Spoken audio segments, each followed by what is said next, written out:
सास का अखाड़ा बहू ने पछाड़ा। माँ जी, ये कैसे बना रही है शिमला मिर्च? नहीं नहीं नहीं, ऐसी कोई नहीं खाएगा, आप हटिए, मैं बनाती हूँ। कोई नहीं खाएगा? अरे तेरे मायके वालों के लिए नहीं बना रही हूँ, अपने पति, बेटे और बेटी के लिए बना रही हूँ।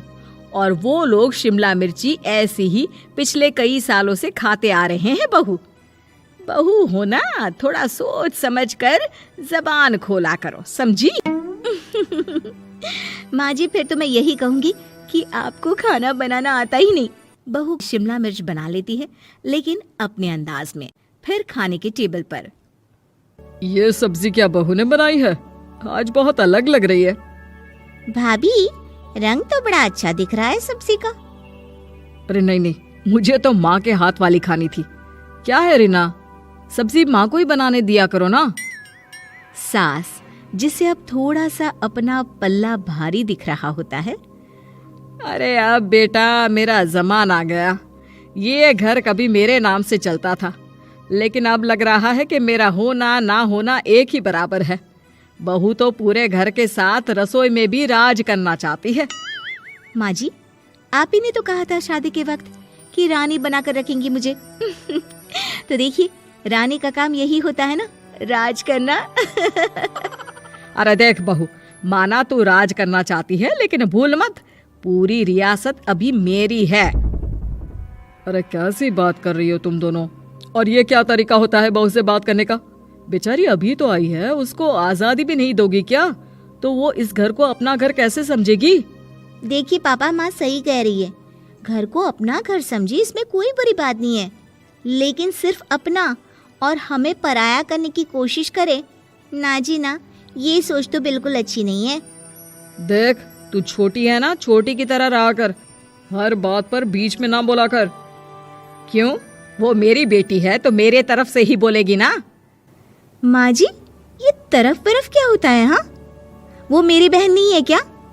मैं मानती हूँ कि आज मैंने सब्जी बना दी, लेकिन थोड़ा खाने में बदलाव करना हम स्त्रियां भी तो जानती हैं और चाहती भी हैं।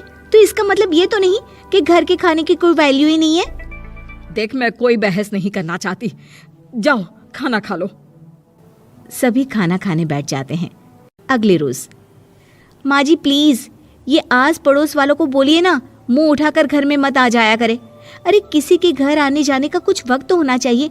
यहाँ तो सारा दिन मानो लोगों ने धर्मशाला बनाकर रखी है। बहू, वो हम लोगों के परिवार जैसे हैं, पिछले 25 साल से हमारे साथ है, और ये मेरा घर है। यहाँ कौन आएगा कौन नहीं, ये तू कैसे डिसाइड करेगी? और हाँ, तुझे अगर पसंद नहीं ना, तो अपने कमरे में चली जाया कर। वो लोग बात ही कर रहे होते हैं कि पड़ोसन आ जाती है। अरे बहन, हम लोगों ने जागरण रखा है माता का आज रात, सुबह का भंडारा भी, तो बहू रानी को लेकर आना। आना हाँ बिटिया? अच्छा चलती हूँ, और घरों में भी निमंत्रण देना है। अरे हाँ हाँ, हम जरूर आ जाएंगे। वैसे किस किस को बुला रही हूँ? वो तुम्हारी ननद और भाभी भी आ रहे हैं क्या? माँ, क्या आप इनके पूरे खानदान को जानती हैं? अरे भाभी ने ही तो मेरी ननद की शादी की पूरी तैयारियां कराई थी, और मेरे मायके में भी पापा की मौत के बाद वहाँ रहकर इन्होंने ही मुझे संभाला था। इतना तो कोई किसी के लिए नहीं करता। अच्छा, मैं ना फल दे जाऊंगी, काट देना भाभी, मैं दूसरे काम पूरे कर लूंगी। मेरी तो तबीयत खराब है माँ जी, आप ही काट देना सारे फल। मैं रात का खाना भिजवा दूंगी, परेशान ना होना। हाँ? अरे नहीं नहीं, हम लोग बना लेंगे, 4 लोगों का खाना तो बनाना है। अरे नहीं नहीं, आप फल पर लग जाओगी, और बहू की तबीयत भी ठीक नहीं, खाना मैं ही भिजवा दूंगी।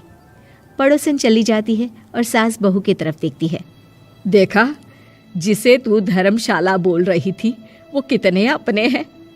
हाँ माँ जी, आप उनका काम कर रही हैं, उनके जागरण का प्रसाद तैयार कर रही हैं, तो वो क्या इतना भी नहीं करेंगे आपके लिए? ओहो, तुझसे बहस क्या करना बहू। तभी बहू की माँ आ जाती है। अरे बहन जी, बेटी से मिलने का मन किया तो बिना बताए ही आ गई, बुरा न मानना।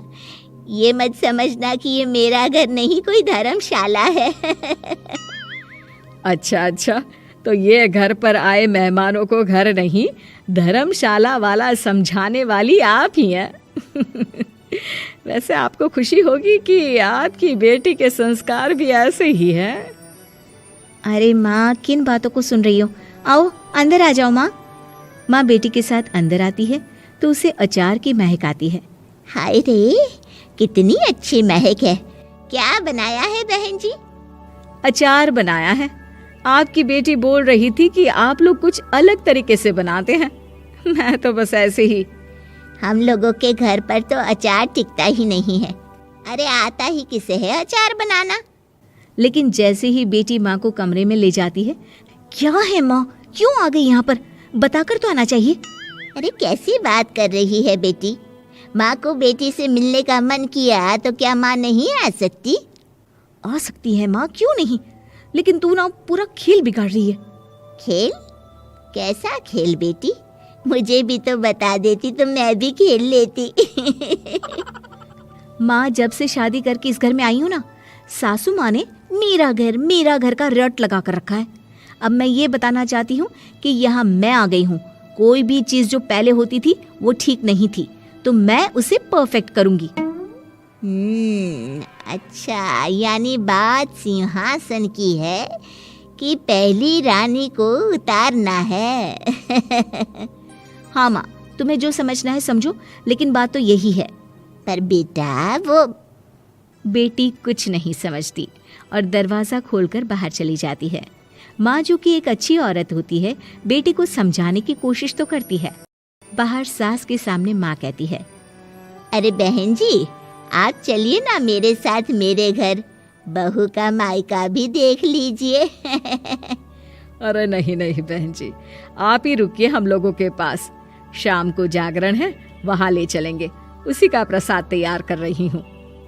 अच्छा, हमें भी तो सिखा दीजिए कैसे तैयार करते हैं। अरे कैसी बात कर रही हो माँ, कितने जागरण करवा चुकी हो तुम? देख बेटी, एक बात गांठ बांध ले, हर बेटी माँ के घर जो होता है वो देखती है, लेकिन सीखती वो सास के पास ही है। सास का संस्कार वो अपनी सास से सीखती है, जो वो अपनी बहू को देती है। तो बेटी, यहाँ के रीति रिवाज, रहन सहन, बोली भाषा अपनी है, जिसे तुझे ना सिर्फ फॉलो करना है बल्कि सीखना भी है। और जहाँ तक सवाल है पूरे घर की रानी बनने का, तो जब तक तेरी सास महारानी है, तू रानी ही तो रहेगी। क्यों बेटा? बहू माँ की बात समझ जाती है और सास भी बहू की माँ का मन ही मन शुक्रिया अदा करती है।